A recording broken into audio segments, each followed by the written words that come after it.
So hi everyone. Today we're talking about Google Groups. And specifically, we're talking about Google Groups for using as email lists. In the past, I don't know, 6 or 8 months, maybe it's been a year now, I sort of forget. Time has gone by strangely. Google changed their contacts and made it much harder to make contact groups or contact lists. You can't copy and paste multiple emails all at once into a single group. And I think they did it to prevent people from misusing it to spam and mass email people. But what it turns out is all those custom contact lists that you use for your cohort 1, your cohort 19, your cohort 20, you know, those cohorts, the committees you're on, they're harder to build from scratch. Easy enough to maintain it if you already have it in there. But if you're doing new ones, think about Google Groups. I'm going to share my screen. And we're a nice small group, so chime in anytime with a question. Stop me if I need to reiterate something in a different way. When I log into AU Direct and I go into my email, I'm using the AT email today because it's a member of fewer groups than I am and a little less messy.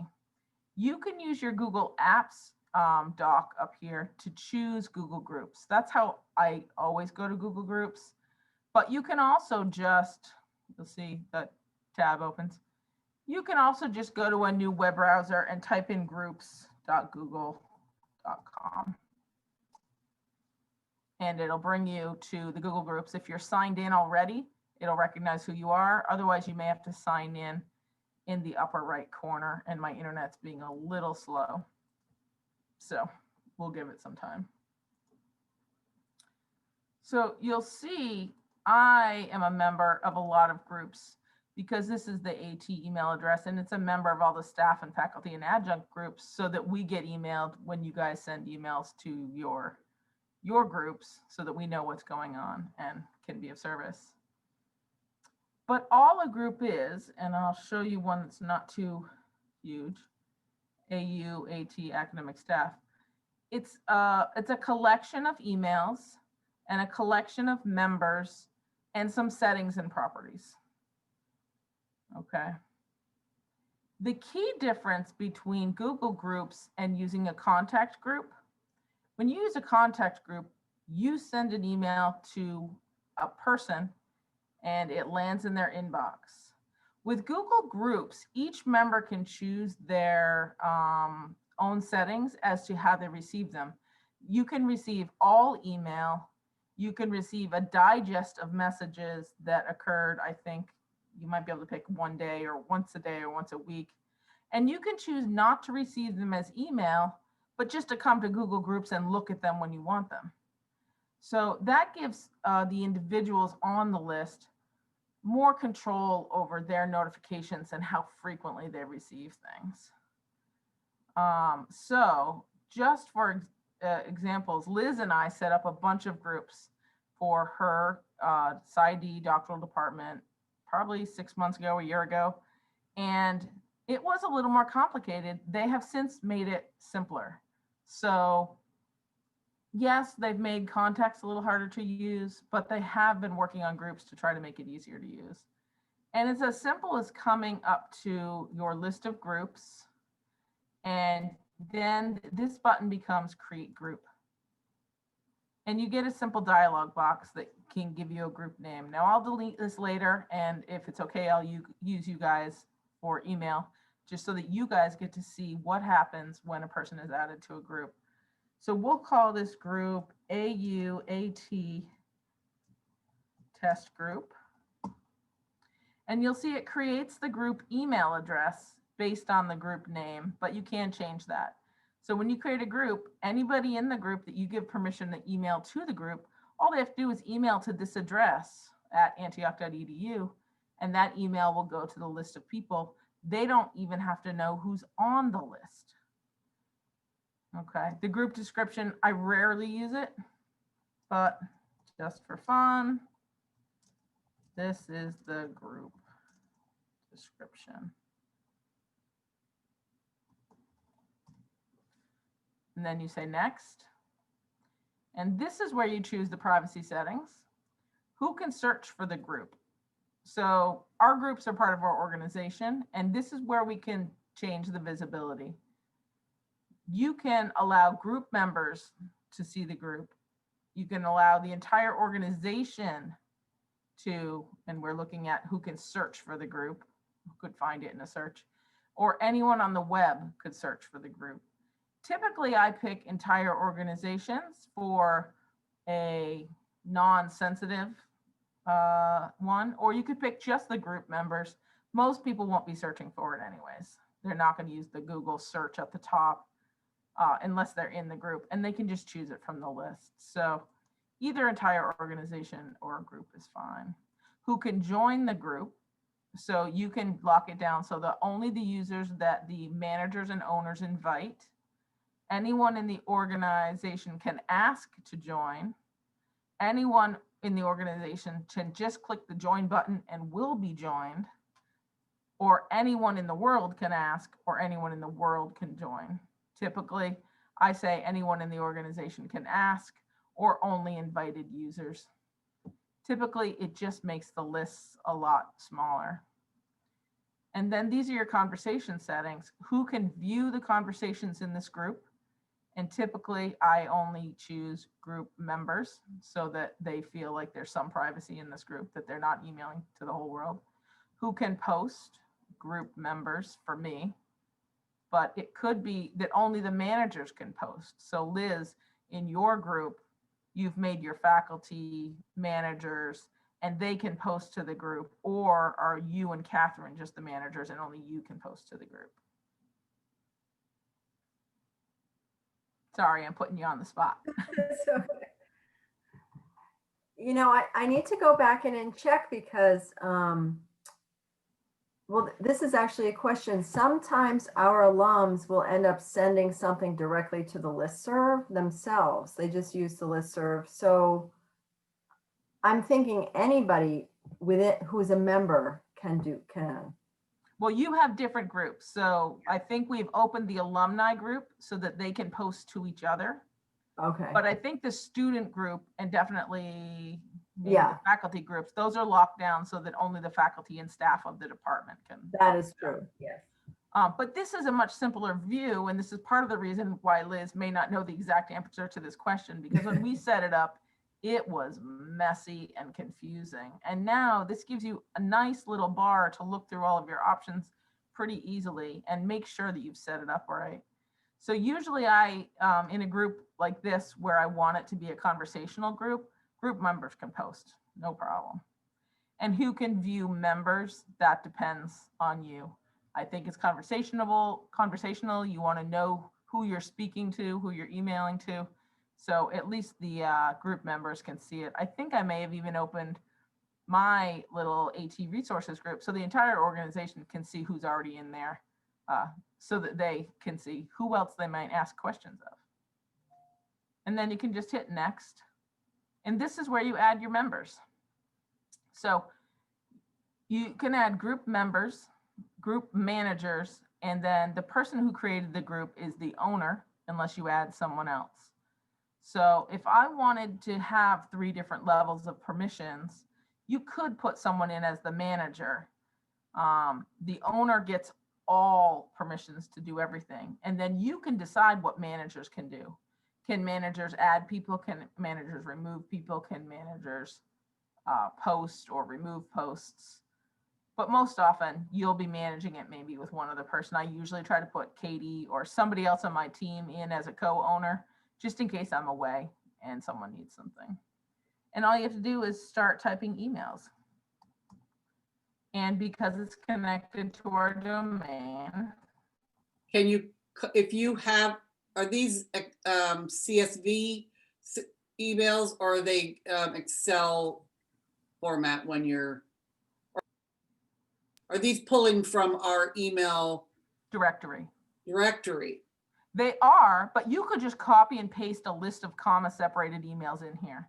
So if you have a list of student emails with commas between them, or you can open a new email that you have your old contact lists, you can copy all those people from the to field, paste them right in here, And so you can add, do be forewarned, you can only add 100 people a day at the time when Liz and I did it. So if you have a huge group, like all of your alumni for the past 20 years, you can Mhm. only add 100 people to all of your groups, to any one group each day. So, Catherine, what you must have a number. C Garcia. No, it's CGARA. Okay, Oh, you forgot the A right there. Yeah. there we are. Yeah, right there. There we go. And Abby, I don't know if you guys have met Abby, but Abby's our new instructional designer in academic technology, and she's available to work with all of your campus faculty. Tanisha, is this you? No, it's gonna Jones. pop up T Jones. Okay. And my name's Tanisha, so there's an I before the A. Tania. There we go. Yeah. Thank you. No problem. So you add all these people, and you can do this at any time. This is the primary setup. You can add members later, and then send them a welcome message because they're going to get notified. I have added you to this group so we can talk about how we all use Google Groups. Google will also attach a message at the bottom of all the messages that tells people how to change their settings and unsubscribe from the list. So by default, they set it up so they get all email. But if you know these people are generally busy people, don't want a ton of emails, you can change it and set them all to digest or abridged, which you get little snippets and then you come to the group, or none. And none means you have to come to the Google group to view what's in it. You don't get any sort of notifications. And some people want that. Can the individuals, after you make this group, go in and choose how they view it?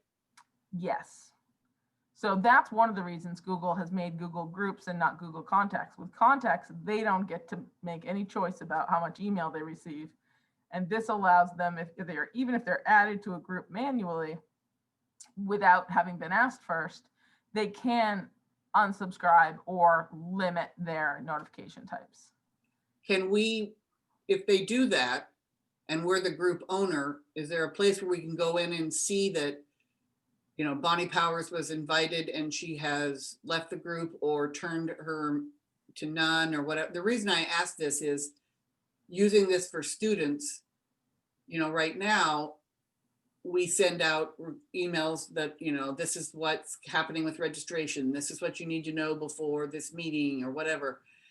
And if they can turn themselves off, I'm hoping we can see it so that we just have a record. Well, we sent you the email, but you turned it off. So the fact that you didn't read it and you now have missed that class is on you, blah, blah, blah. Yeah. So I think for Liz's students, we told them that as a part of their contract for being a student, they needed to stay on this list and leave their subscription as each email or digest to make sure they got notifications. They can change it and you can see it. When you come in, I went to the group and I clicked members. You'll see here under subscription, it shows what subscription each person has, and I could change it for them. You can see if they have posting privileges or not and what their role is. Member, owner, member. Okay. So that's what your group list is. So you do have some additional settings, and as with Google, they change things all the time without telling you. So when you're in your group, just come down here and look at these settings and you can see what they have. There's no conversations. I have sent nothing but the introductory email so far. And we didn't set them so that they had to be moderated or approved before they go up. But if you do, you'll see you have a pending section.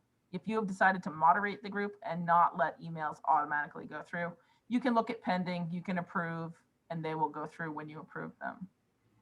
Under members, you can look at your list, your pending members, and you can ban users from your group, rejoining your group if someone has been badly behaved, or for example, if you have a student that you who joined the group, but you didn't want students in your group.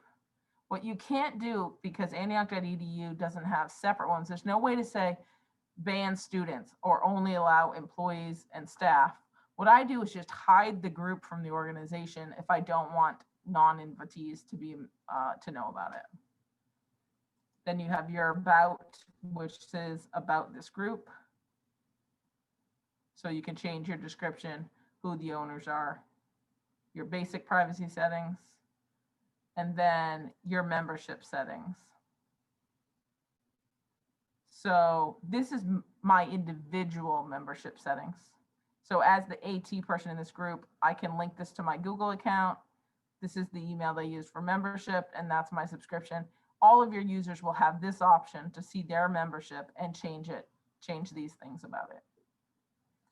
As the group owner, you have access to this group settings, and this is where it's a little neater now and a little easier to understand, but this is where it got a little hairy when we were creating Liz's groups. So this is where you can change some settings, who can see the group, allow external members. If you're doing an alumni group, you will need to come in here explicitly and allow external members. If your alumni aren't using their Antioch email, for example, they won't be part of the domain. And they don't show this to you during the group setup. So when you try to email people outside of the domain, it's going to tell you they're not in your domain and you can't add them. But right here under group settings general, you can. Member privacy just allows you to control who can see who's in the group. And you can have them display the name or organization profile, or just the name, or just the organization. The larger your group is, I think the more you want to lock down your member privacy settings. You don't want the whole group to know who they are. Or individuals may not want that. So who can moderate content? We're not moderating, but only managers and owners can. Who can moderate metadata and post as the group. So anybody who's an owner, when they post to this group, will be posting as AT at Antioch.edu as the owner of the group, not just as a regular member. What is post as group? I'm not thinking. So if instead of posting as, instead of it saying Bonnie Powers has sent this message, it comes over as saying the AUAT test group says blah, blah, blah, blah, blah. So you know it's coming from the group manager, group owner, not from the individual, which individual it is.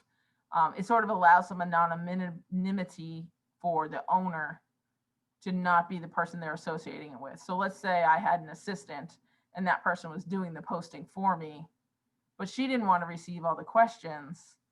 She wouldn't want to post as her.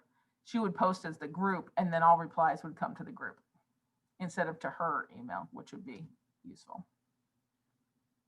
So if you keep scrolling down, there are email options. Include the standard groups footer, which is to unsubscribe from this group, send email to AUAT test group plus unsubscribe at Antioch.edu, or view the message, and that's the link to the group that this message is in. You have the default language, and then you can enable auto reply to members inside the organization. You can enable auto reply to non-members inside of the organization, or members outside the organization or non-members. Typically, I don't enable auto reply unless it's a really active conversational group. If it's sort of my AT resources, it's sort of going one direction at first, and then people are posting other resources, I would leave those unchecked. And then who can manage members and who can delete the group. Bonnie, on that auto reply one, can you Mhm. only choose one? Like, could you have an auto reply to members in the organization and a different one to people outside the organization? Yes. So you see, you can check both of these and compose separate messages for the different groups that would get an auto reply. So when they send to the group, you could perhaps say, perhaps you're allowing members inside the organization to post without moderation, but you're moderating outside people. Anybody who sent from the outside that was going to be moderated, you can say your message has been received by the group owner and will be read before it's posted to the group, or something like that. And you can check them on and off individually. So you could use none or one or two or three or four of these, whichever ones make sense. And then if you've changed anything, you can save changes. And I see up here they've added this advanced tab, which allows you to, it probably puts several things in here. We happen to be down here under post replies to, the sender chooses the recipient, whether they just reply to the person who sent the original. So let's say Michelle posted a message to the group and Liz wanted to reply. Liz would get to decide whether she replied only to Michelle or to the whole group, including Michelle. If you leave sender chooses recipient, you're giving the power to the person sending the message, which I think is good in most cases. Maybe all staff at antioch.edu members cannot post. You know, you have to be a manager listed to post or something like that. So if you don't dig deeply into these settings, it's pretty simple to set up a group. Right now with contacts, you have to add every individual to your contacts, and then you have to drag them into the group that you want them to be in, or select their name in a group. There's no way to just copy and paste a bunch of people like there used to be and create a new group of those people. When that went away, oh, my heart hurt. But I understand why they did it, to give the recipient control and not the sender control, for better or for worse. So plenty of time for questions. If anybody wants to actually reply to the email I sent, we can also go back and look at any conversations. I'm going to refresh because it looks like there's one in there. Do All we right. have an email in our inbox that tells us we've been invited and yada, yada, yada? You do. So why don't I stop sharing? And if you guys want to go in there and look, you can accept or you can reply to it and send some information to the group. You can save that email. But if you start typing AU-AT test, or even the word test group, it should now pop up in your directory if you're a member. So I know I can email ane.stf because I'm a manager of ane.stf, and that'll pop up in my directory. And then you guys can decide whether you want to reply to the whole group, reply to the to Catherine, who's posted something in here. And this is how you would come in and read the messages if you didn't get them emailed to you. So I saw the email, and I mean, I'm glad we're doing this step because I need to set these up for our 400 plus students. And I didn't have to click on a link and accept the invitation. It's just, which is good because it's that thing about all students need to use this. And then, you know, we can include an email that lays out the rules. Yeah, when you add the members, you have the choice to directly add them. And if that's on, if I had not directly add them, it would just send an invitation to them. So you do have that choice. I clicked the add members button up here, and this is an invitation message, a little bit different. When they choose whether if they join, that's when they pick their notification setting. So you can either directly add them, like Michelle, you'll want to directly add your students, not give them an option to say they Right. have to do it themselves. Right. But if it's a voluntary group, you'll want to turn off directly add members and invite them to join. I hit reply to that email and said, thanks, got it, but I'm not seeing it in the inbox. Did it go to you? I think it could take a minute. Okay. Catherine, did you use the reply feature, or did you open a new email and type it in? I use the reply from the actual group section. You went into the group? I went into the group and I put new conversation on the top left. Okay. I just hit reply to the email message Yeah, I did that too. and I Same. see it showing up. All right, let's see. I think it took a little bit, I think there was like a little delay in receiving the new conversation. I'll hit the reload thing and see. Nope, still just see Catherine. It's in Yeah. my sent folder for me. Yeah, So Like I see my reply in the sent. I don't necessarily see it in the stream though.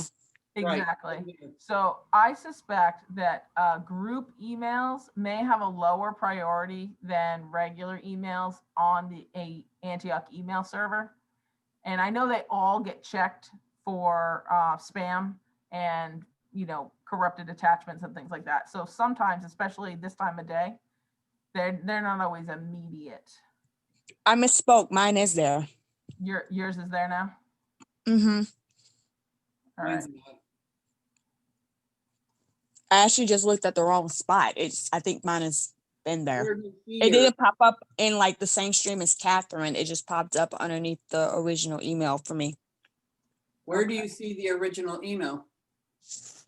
In my inbox, I have an email from AU, and it's Oh, and then in what? the email inbox, not in the group inbox. No, in my regular email. So I'm gonna send this, Yeah, Just I to see it in my, see. yeah. how long it takes before it sends to that group, before it drops in this group or before you guys get it. You will know I sent it at 2:29 Eastern time. So it's not gonna take 3 hours for those of you on the West Coast, negative 3 hours. But we'll see how fast they drop in here. But this also is like an archive. People can't come in here and delete messages from this list. So you can always go back through and look historically to see whether something was sent and arrived in this group. So there is some accountability here for your students. Yeah. It's looking like that we aren't, the only emails we'll see Got in it. the group itself are the ones that are entered from the group, like Catherine's was. And if you respond, they're not going to show up in the group archive. If that, I mean, I'm using that word. I don't know if that's correct, but The group conversation list. yes, yes. Because I still only see Catherine.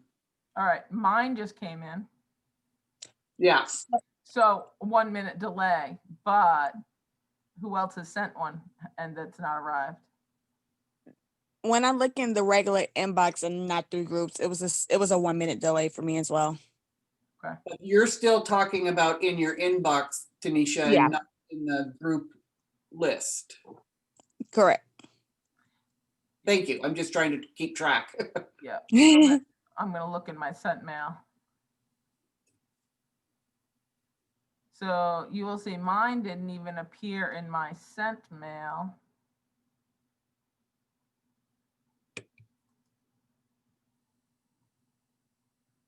Now I do have, I do have a filter on here. Yeah, there we go. We have a filter on our mailbox that sends things, it resends them to everybody in our group. So I just sent an email to everybody in our group. And then it forwards it and puts it in the trash to keep this email cleaned up. So that's why mine landed in there. But I'm curious why Liz's and Abby's aren't showing up yet. So Or mine. it happens. Yeah. And so what I just did, because I created a label in Gmail so that I have a folder now for AU test group. There it is. But I'm only seeing mine. You have not yet received Catherine's, Not in my mail. not in your mail. So I think there's just a delay going on, and I don't know if it's different. We're all in different locations. It could be on our town networks, which are slow or busy right now. Now I see Catherine's, but it says it came at 11:17, but it didn't actually show up until just now. Right, so it arrived on the server and that's when it got marked. And I do have delays in my Gmail sometimes where things Yeah. pop up later. So I'm gonna stop the recording, and if you guys have questions about this and using it, we'll help you set it up. If you just want to email us at at@antioch.edu. Can I ask why you're gonna stop recording in case someone else will learn from the questions? Only because I just thought that it would be a round place and I can put out some little tips after the fact. But there's no reason I can keep it going. I also edit them so I can trim it at the end if. I know that Travis had to step out. One of our chairs needed him, and he really wanted to. He said, "Take notes," and I'm like, "Nope, I'm not gonna." He doesn't have to. We're recording, so. Cool, cool. That's why I asked. We'll record for Travis. So, yeah. So if anybody has any questions, or if anybody wants to share their screen and set up a group, you're welcome to try it. I just want to say that, so for many years, we have had a listserv. We're not even really sure who managed the listserv, but one day it suddenly just stopped working. So Bonnie helped us create a listserv, and it's been so great. So it's 3 groups. So it's all students, all faculty, and then all alums. So the 3 combined comprise the listserv. So we just all use the different groups different times. And the reason I love the Google group so much is it's so easy to update them. So like if we have a student who becomes an alum, one of the things I do is, okay, I move them over to that mail list. So I do like how user friendly it is. And I'm glad I've come to this because it's making me realize like they've just been functioning so well on their own that I've kind of forgot about them. So this is Great. kind of triggering me to want to go back in and look at the settings and just, have a better grasp of what they are all entailing. But thank you, Bonnie, because it's just nice to have a listserv that like you have a handle on and can manipulate and take good care of the members and make sure it's accurate. So And one of the That's key my decisions. post. Yeah, What? thank you. One of the key decisions that we made was to separate the groups, because it's very easy to decide to create one email and send it to select groups, but there is no way to only send it to a subset of a single group. So by separating students from alumni from faculty, you can send any message to just faculty and students and not include the alums on those. And then you can send other messages to just students and alums, and the faculty don't have to get them. So when you're thinking about how you're going to group your people, think about making smaller discrete groups that you can email together just by adding them to the to field or to the blind CC field. So if you have multiple cohorts and you need individual cohort lists, and then you need all students, all you have to do is make your cohort lists and then include the names of each cohort when you send the email to get to all students. You're muted, Michelle.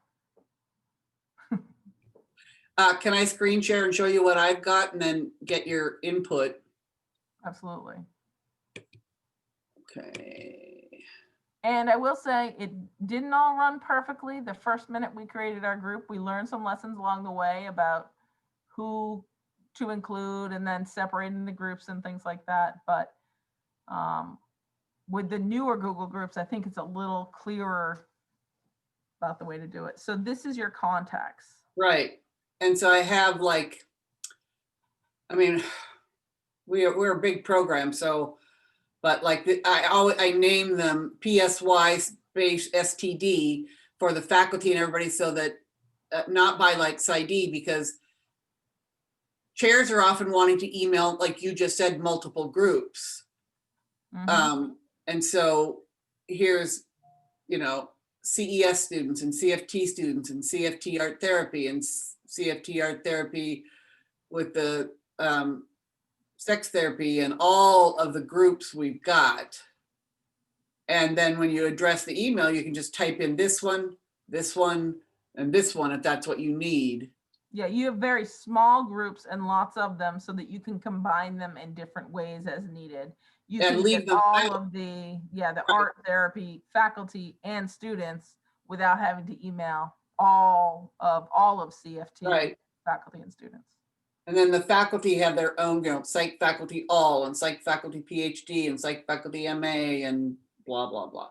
And now I think you could export your contact groups Mhm. and maybe easily copy the name of the group and copy the list of emails to copy and paste into the group creation feature. Okay,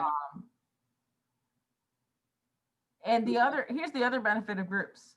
Everybody in this group, if you give them permission, now has access to the group. Michelle, how are you sharing your contact lists? Does everybody have to import it, or do they send all their messages to you and now you have to send them out? well, here's the deal. And this is one of those things that has driven me crazy is, Should I stop the recording? no. Thank you though. I've been building the student lists for 10 years, exporting them out of Colleague and yada, yada, yada. And then I made faculty lists for myself because in my role, I'm constantly needing to email, and that's why I have like MA all, PsyD all, blah, blah, blah. And then I have SAPSIF, which is our whole department all, because there's times it just goes to everyone who's in this area. And, but I don't share those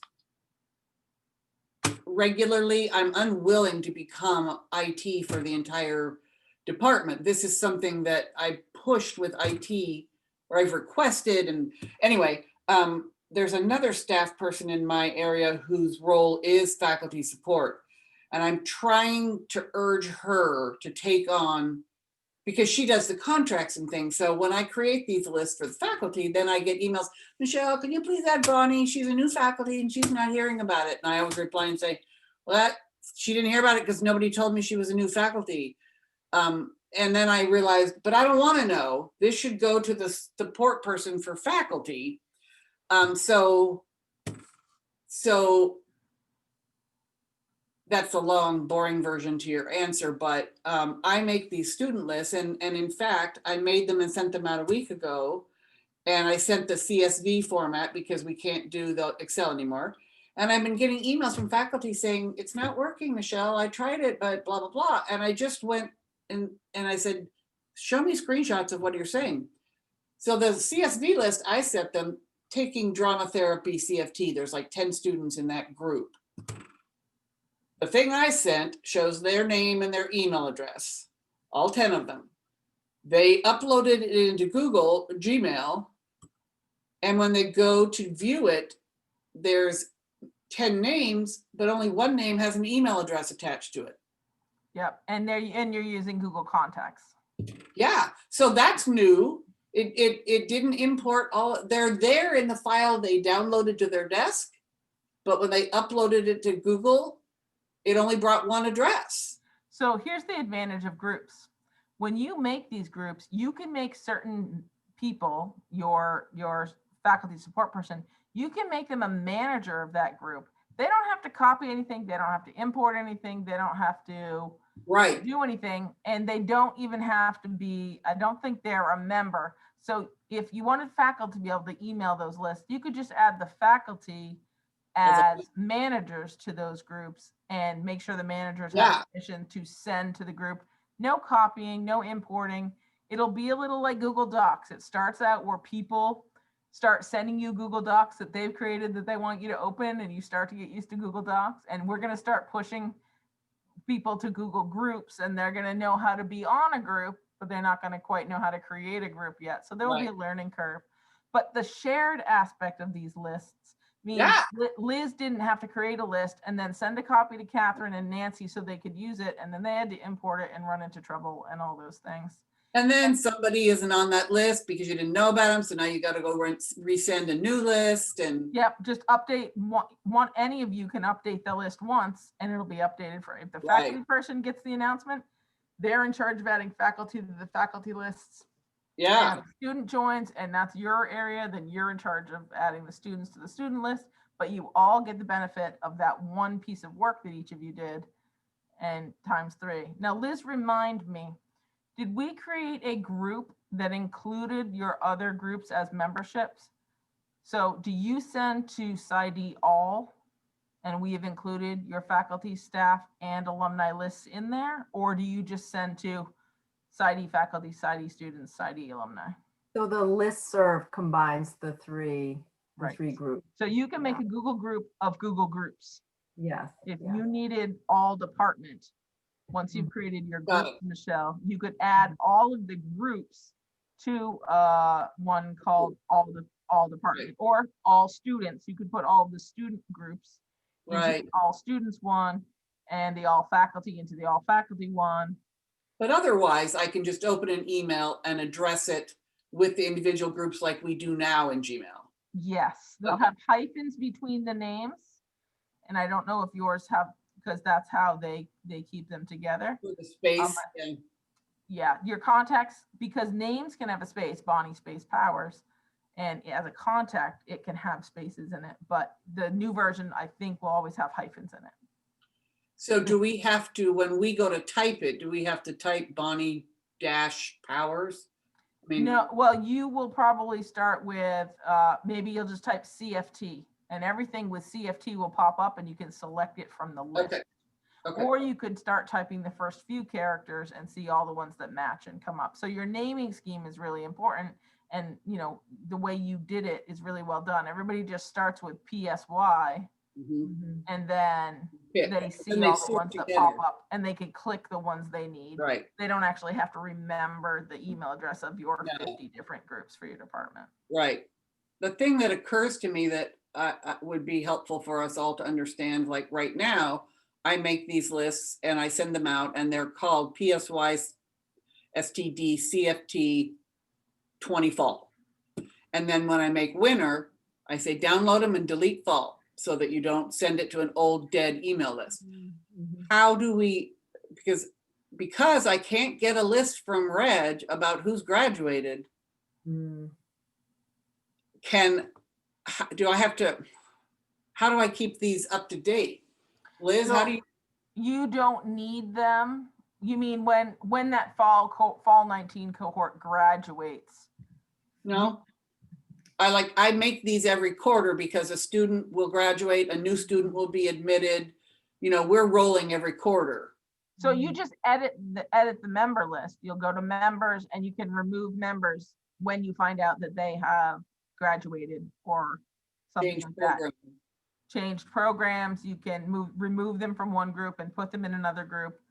And as long as you always directly add the members Mhm. instead of allowing them to join, for students at least, they will be put in that group and put in the right group. So hopefully that will be a lot less work. No more importing every time you make a change, for sure. The only problem I see, and it's not on you or on, is that, as I said in our other meeting, we can't get accurate list of graduates. So I don't know who to go in and pull every quarter. Mhm. And Right. then, And maybe we can work on that in our AT project management group.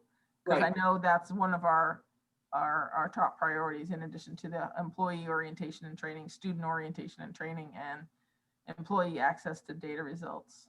right, okay. Because in our group, I mean, we graduate, 60 people.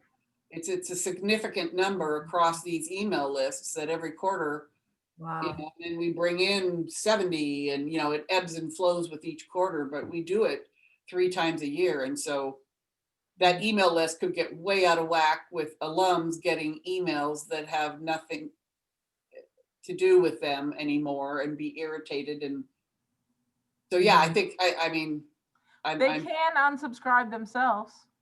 that's true. So in this case, you could send out an email around after commencement that says, Please unsubscribe. graduates, please know you will still be on the student list unless you choose to, Add yourself to the alumni and drop from, please unsubscribe from your student list. And know that there's an alumni list out there that you are welcome to join if you search for it. It's called Side Alumni or whatever it is. You can put Right. that as a one note, and then they can do it themselves. Mhm. And that is a good temporary thing, but getting an accurate grad list will be clearly in so many other areas too, but Right, not just for this, but for all Yeah. sorts of things. So I've talked enough. Other people?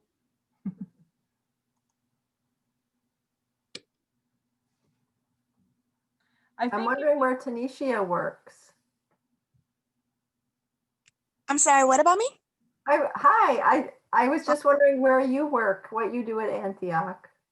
Oh, so I just started working in the continuing education department under environmental, I almost said environmental design. That is related to my undergrad degree. Sorry.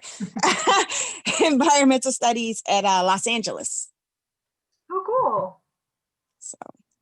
So it's like I kind of got in the system as a teacher, and then I got all these emails like 2 or 3 days later, and I was like, oh, okay. ready, set, go.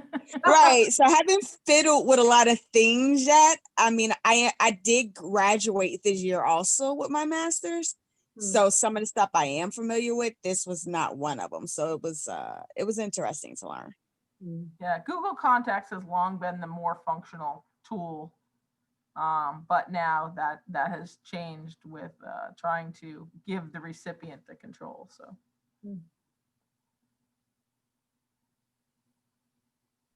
I will Right. probably have questions in the future. I will have tiny groups, so probably I think I can probably figure it out. But I might have questions in the future. But I have no students at the moment, so I'm just I'm here.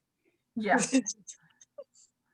It's really useful. I've been creating groups to allow people to subscribe instead of sending my emails to all faculty and staff across the institution as often as I want. And I think that'll be better for them to choose to subscribe to a list than to have to delete email after email. This is also really getting me thinking that you, we should really, I think we could do it, just a little tutorial for our faculty to just encourage them to get over the fear factor of like creating a group, because I think their lives would be so much easier. Sometimes they forward stuff to forward along, or, if they have a case conference of 4 people, I think they end up just typing in or their class list. So I think it could just be such a time saver for so many more people that they're just not either aware of it, or they're aware and they're just like, I can't do it, or whatever. I think it's pretty classic that these new tools appear and we start using them or eventually we start using them. And we always forget that we might need to do some training for people to do it. It's very hard at Antioch to try to narrow it down to a group who needs the training. So we can offer it to everyone, and hence the recording. But I think it's a great idea, Liz. We need to do a training focused on using the Google Groups in your department. And maybe we could do it for your department and record it. And then it would be to find out what groups your department has, contact your program administrator or something like that. And there are some good tutorials out there already on how to use a Google group, but it's nice to have, how do we use it at Antioch? It makes it a little more accessible to people. Yeah, because I might do like a one-on-one with someone who, we get talking about it, but then the rest of the faculty sort of miss out on that engagement piece, But we're also overwhelmed. I can speak for myself anyway. Yeah. Yeah, I was in a Zoom this morning with my coworker who had to leave, and the problem was we had people who didn't read the emails about how something worked, and we were trying to do something, and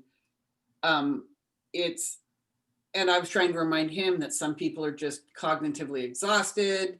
And that includes, I bow to Bonnie every day of having to re-explain things and revisit is exhausting. But but without a solid online tutorial that anyone could log into and follow, Mhm. and that would be specific to AU maybe even, I mean, I'm just thinking off the top of my head, but so we're stuck just trying to figure out how to train each other. And there's things like on these student email lists, because there's email lists and then there's student email lists, because we have all of the FERPA requirements. That's why, you know, you cannot share with everyone. Like the student emails we build, the students don't have access to it. The faculty email them and they always use BCC when they're sending. And that blew up on us years ago in our PsyD program when a faculty used the list and sent it. And the students were pissed about something and they hit reply all and spent 2 months arguing with the administration about X, Y, and Z. And everything got blown out of proportion because they had access to this list and really took over it. Yep. So That's the other thing about contact lists is they expose all of the people in that list in the to or from field. And when you put a group list in the to field instead of BCC, it only exposes the group URL. It doesn't expose all the people in it. So they can reply back to the group, but it doesn't do it. But if you do BCC because you don't want them to reply all, you can put them down there as well if you need to use the CC or BCC. So the only place I'm still unclear, and we don't have to resolve it today, I'm just saying it out loud in case anyone else is, or if I'm the only one, then I need to figure it out. But the lists that I create and then we email out, it goes out to the students or well, yeah, I mean, whoever I addressed it to. And then I might not get any replies if it's just a piece of information and nobody needs to follow up. I'm having this moment with the Google Groups, the fact that many of us replied, but it wasn't showing up in the conversation group. I'm having a moment of trying to track, how do I know if email has come in? Do I have to, you know what I mean? You will, if you are on the all email list as a user of that group, all the emails will come into your inbox. I now have Tanisha's reply to mine in the group and in my email, but I still haven't received Liz or Abby's email. So I'm curious if you guys will go into your sent mail and forward it to B Powers so I can see what it looks like. And So I sent 2 different ones from 2 different ways because I wanted to see. Yep. So I did it through the email, but I also did it through the groups. Do you want to tell me what my email says and I can tell you which one that came from? sure, I'm in conversation and I have the reply from my testing group address timing sent at 2:29. You wrote, "Thank you for the invite." So that one came from groups. I went underneath the groups and hit reply. Okay, so that's why it's there, because you went right into the group and hit reply. And that's always going to be instantaneously in the group. And the ones that come from email, because it's the afternoon, maybe our email server is, crunching out emails. The other ones will take a little while. So I'll continue to look at that and maybe troubleshoot the problem with anybody who sent one from their email. I just got Liz's in my email box. So the one I sent,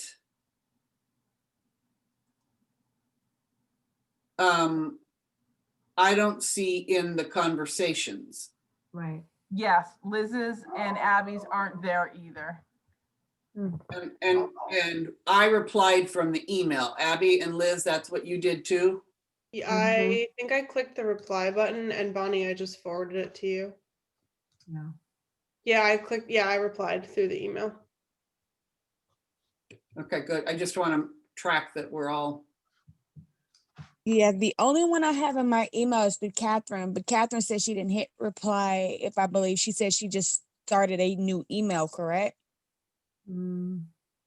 Yes, directly from the groups. I put new conversation. Okay. Oh, right. Okay. So that's what I'm kind of saying is it's confusing as to how Mm. the person, the receiver responds, where we need, it feels like they're going to be in scattered places. They're all going to come to your email and they're all going to go to the group.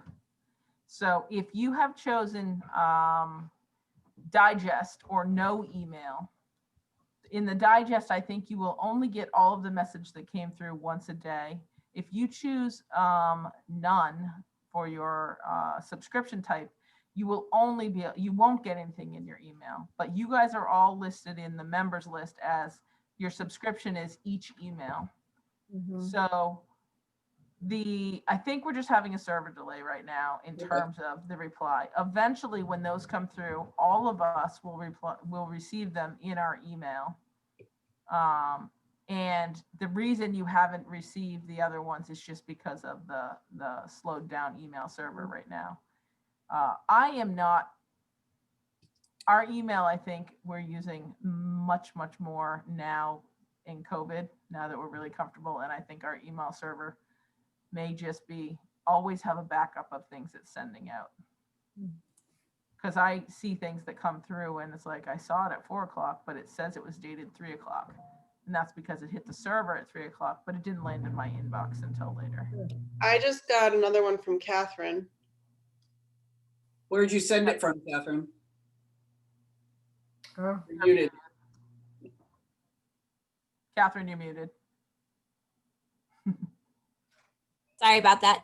So that email, I sent it directly. I replied from the email, from the AT email, AUT email. And where are you in the world? I'm in Los Angeles. So you may be having a really high speed connection right now. Yeah, I see your email too, Catherine. But I don't, do you see it in the group though? In the Google group? No, I Okay. still only see the one you sent at 11:17 and the original invite. Those are the only things I see in the group under conversations. I just I see refreshed my Catherine's. conversations page and I see Catherine's and Tanisha's as replies to mine, the one that starts AUAT. Yeah, me too. So Me too. is this an example of Catherine and Tanisha maybe unknowingly replying just to you and not to the group? I believe I hit reply all. I hit reply all as well. I don't know that I I, see You might them have to in refresh. the group. Yeah, if you refresh in the group. So here I am in the group conversation list. Are you seeing it? So I sent out this email and this wasn't the introduction or welcome. This was the test email I sent at 2:29. Tanisha replied to all and Catherine replied to all. And it's getting to the Google Groups server, but it's not getting to the Antioch email server. So mhm. you won't get notified. You'll get notified via email as soon as the Antioch email server catches up with the load. oh, you know what? So at least for me, I just clicked on that first email that you sent, Bonnie, as the test group address, you know, the very first one. Mhm. And the replies are nested inside here. I don't see them. Yeah, Those When aren't I- new conversations. Those are replies to an existing conversation. It's so that the group stays threaded. But, So you know, I guess now I see there's a Catherine and the number 3, but can we open the threads like we can in Gmail? yeah, do you want to share your screen? Sure.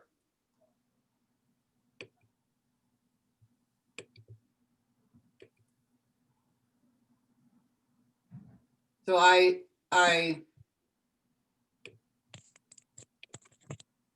this is what I kept seeing, and I didn't realize anything was coming in because it wasn't, you know, like these are bold Mhm. because I yeah, haven't opened it. This was never bold again. right. So I didn't know. Mine did. It bolded itself again when Tanisha's came in, and then it bolded itself again when Catherine's came in.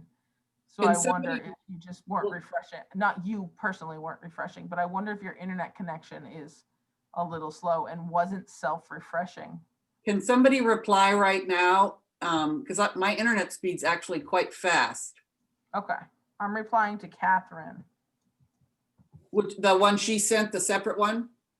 Nope, the one, I'm replying to the reply that The she big replied to thread. mine. All right. All right, so I've sent it. Okay. Maybe refresh your page, or you can just wait and see. Yeah, I'll wait in case, and then It because I'd just like to see dinged and arrived in mine. it. What? Say that again. I just got the ding that it arrived in my email. I Okay. did too. I also replied as well. I got the notification dings. I got yours, Bonnie, as well right now too in the group. In the group, yep. And as you can see, I'm not seeing any of them yet. There's a Yeah, little you wanna- refresh button on top of it. If you click that, Yeah, but you guys didn't hit refresh. It came through, right? I hit refresh on mine. Oh. Hmm. Now they're through. Well, one is through. Only one. So Google's, I don't know how often it refreshes, maybe every 5 minutes or something like that automatically. Look at this at the bottom. I was just gonna say that was my experience Ah. as well. When I opened it, if you're like in it or you don't refresh it and you open it, that will always pop up to let you know you have new messages. It's just like Gmail. Do you ever in the bottom right? Yeah. Sometimes I get new email from Katie Golis, open or show, and I'll click show and it'll show it at the bottom. Yeah, so that's their version of that. Yep. But I didn't see it until I refreshed the page. And you're And- still not getting any of these in your email box, Michelle. Oh, let me look.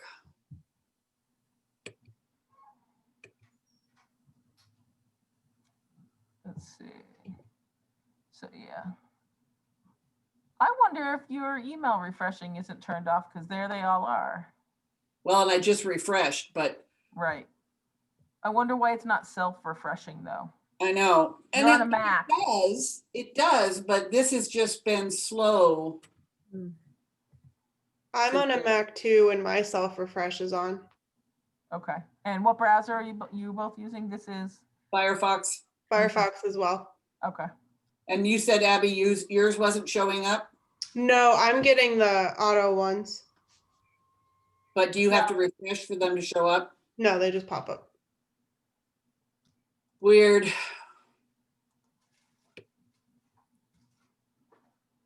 I just stopped your sharing so that you didn't make us dizzy Oh, by okay. flipping through your desktops. I was going to look at the person and I was making you guys dizzy, but I can see. No worries. So yeah, I mean, it really just takes some experimenting and practicing. And Yeah. Liz, I think what we did is we made a group for you and Catherine and Nancy and Vince to try out first and Yeah. added That some makes students sense. too. And let them know that this was a new thing for us. We're new Mhm. to Google Groups. We're using Google Groups now instead of contact lists. You have not been added to an additional list. We are just changing listserv tools. You know, just to put them at ease and let them know that that you Yeah, know, we're trying things out and we appreciate their I totally see the value of this. And I just had this wave of, not anxiety, that's not the right word, but some anxiousness in that everyone is so depleted and unable to take in a lot right now, moving them into this. Mhm. I mean, I don't have a choice because this last import that I just they're not getting all the addresses. So they're useless email lists and they're going to use them and only send to one student. yeah, and maybe that's a good reason. Maybe they will, instead of being reluctant, they'll say, oh, Google's made a change and we can't get this Right. list unless we do it this way. And maybe you start small. How do you eat an elephant? One bite at a time. Just do one list and change it over. Make it just a faculty list Yeah, for your next meeting invite or something and say, can everybody please send one message to this group list just to practice, to get used to using it. We're going to have to change tools and right. we have some support. Here's the link to the training that we did online for creating them and Right. that sort of thing. Or we can maybe find a YouTube thing or whatever that, Yeah. Thanks, Liz. Thanks for coming in, sharing how you're using Bye, it. It was really everybody. helpful. Nice to meet you, Take Liz. care. Nice to meet you all. Have a good All right. day. Nice to meet you guys too. Bye. Bye.